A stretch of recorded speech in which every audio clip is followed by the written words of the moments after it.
जैसे पहाड़ों में है, लेकिन जब पहाड़ों की बात होती है तो जो सबसे ऊपर जब नाम आता है, मतलब अगर स्पेशली आपको जाना ही है तो बेस्ट जाएं, और मतलब स्विट्जरलैंड से बेस्ट कंट्री लगता नहीं है। मतलब अगर आप कोई वैसे कोई कंट्री बेस्ट नहीं हो सकता, हर एक में कुछ ना फ्लॉज होंगे, बट अगर सबसे कम फ्लॉज किसी कंट्री में होंगे स्विट्जरलैंड हो गए। एग्जैक्टली। और कई बार लगता है कि अच्छा स्विट्ज़रलैंड इतना दूर है, और दूसरे टर्म से मुझे कई बार लगता है सिर्फ 9 घंटे दूर है।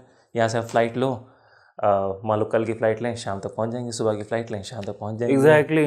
तो बस स्विट्ज़रलैंड आ जाएगा। और हम लोग शायद 2 बार जा चुके हैं स्विट्ज़रलैंड। हाँ, 2 बार जा चुके 2 बार हैं। गए और दोनों बार अमेजिंग एक्सपीरियंस था।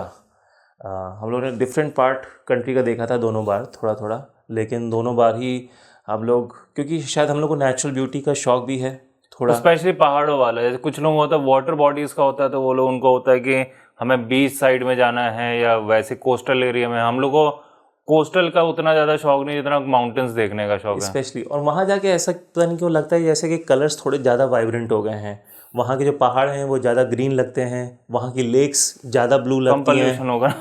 हाँ, मतलब जो यहाँ के लेक्स, तरह थोड़ी ना। हाँ, तो वहाँ पे मतलब हर चीज़ जो नेचुरल चीज़ है वो इतनी ज़्यादा, मतलब लिटरली जैसे आप स्क्रीन सेवर या पोस्ट कार्ड्स जो देखते हैं। मतलब अगर आपको हेवन डिस्क्राइब करना, वो हेवन है। स्पेशली किसी को अगर नेचर का शौक है, और हम लोग को फॉर्चुनेटली शौक है, हम लोग का टेस्ट भी अलाइन करता है, तो अगर वहाँ की सोचो जो जैसे होटल्स में गए या रेस्टोरेंट्स में गए, या हम लोग जैसे ट्रेन से ऊपर गए थे जहाँ पे लोग स्कीइंग करने के लिए जा हाँ सकते एग्जैक्टली। हैं, तो वो भी, यूंगफ्राउ रीजन था उसका हाँ, नाम। यूंगफ्राउ था। यूंगफ्राउ, अच्छा हाँ, वहाँ तो जर्मन बोली जाती है। यस, तो जे को या बोलते हैं यूंगफ्राउ। हाँ, जैसे कार्ल यूंग को क्या होते हैं, हाँ, कार्ल जंग स्पेलिंग है, लेकिन हाँ, स्पेलिंग कार्ल यूंग है। Carl Jung, yes. तो हम लोग माउंट टिटलेस और यूंगफ्राउ दोनों ही गए थे। आई बिलीव अगर हमारी ऑडियंस में कोई सुन रहा है और वो गया है स्विट्ज़रलैंड, तो ये बड़ी कॉमन टूरिस्टी पॉइंट्स हैं। और ये थे पॉइंट्स। उसमें आपको याद ही दिखाए थे वो मूवी जो आई थी, दिल वाले दुल्हनिया ले जाएंगे, उसमें जुंगफ्राउ और माउंट एटलस शायद नहीं दिखाया था, मे बी गाने में दिखाया गया होगा, बट वैसे एकदम से नहीं याद आ रहा है। उसका तो मुझे याद नहीं है, बट एक फिल्म आई थी हीरो, हाँ, तो हीरो में शायद शूटिंग थी यूंगफ्राउ की ऊपर की, तो मुझे उसकी भी वहाँ लग पे, रहा है। तो वहाँ और पे वैसे कुछ, भी एक जेम्स बॉन्ड मूवी की भी शायद शूटिंग वहां पर हुई थी, मुझे लग रहा है। वो जो कोई रॉजर मूर वाली मूवी थी, स्विट्जरलैंड में सेट थी, जिसका नहीं आर्चर में एपिसोड में पैरोडी भी हुआ था। हुई होगी। अब एकदम से नाम नहीं याद आ रहा, बट हुई थी मुझे लग रहा, तो तो वो स्विट्ज़रलैंड शायद में तो बहुत फिल्मों की शूटिंग होती है, वही। तो ये सब वैसे बड़े कॉमन पॉइंट्स हैं। बट रिमार्क करो कि जैसे हम लोग दूसरी कंट्रीज़ भी गए हैं और अच्छे भी लगे हैं।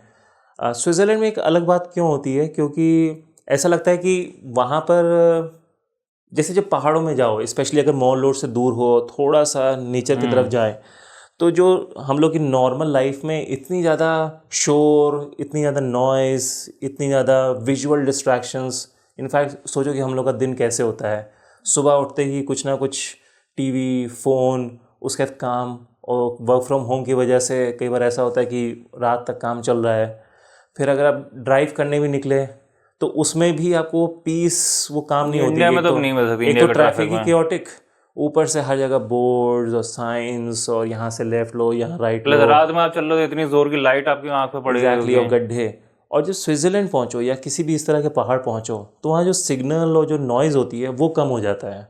मैंने एक चीज़ नोटिस की थी, जैसे याद आएगा कि जब हम लोग वहाँ से गए थे, जर्मनी गए थे, तो एक ट्रिप था कि थोड़े अगले हम लोग स्विट्जरलैंड एंटर हुआ था, ऐसा कुछ था। तो हम लोग सबसे वास्ट डिफरेंस एकदम से ये दिख रहा था कि जर्मनी अपने आप में डिसिप्लिन होने के लिए फेमस है, वहाँ के लोग और कंट्री भी, लेकिन हम लोग बस उनकी ग्रास कटिंग स्टाइल देखें तो जर्मनी में आपको तब भी लोगों के घर में घास ऊपर नीचे थोड़ी दिख जाएगी, लेकिन जैसे ही आप स्विट्जरलैंड जाओ, सब बिल्कुल एक लाइन में, एक ही में वो घास वैसी कटी हो गई। बहुत छोटी चीज़ है ये, लेकिन उससे डिफरेंस दिखता है कि कितना डिसिप्लिन वैल्यू करते हैं, और उनका कल्चर इनफैक्ट इतना हाईली डिसिप्लिन वाला। क्योंकि हम लोग को तो स्विट्जरलैंड मतलब होता है कि पहाड़ होंगे, लोग चीज़ खाते होंगे, तो टिपिकली आप ऐसा नहीं सोचते कि वो मतलब high discipline society, but high discipline society है आई बिलीव वो। यस, इनफैक्ट जब हम लोग जैसे स्विट्ज़रलैंड के बारे में या तो हम लोग बहुत सोचते नहीं हैं, या जब सोचते हैं तो इन टर्म्स से सोचते हैं कि बहुत सुंदर है, एफिशिएंट है, नीट एंड क्लीन है, चॉकलेट्स होती हैं, स्विस वॉचेस होती हैं।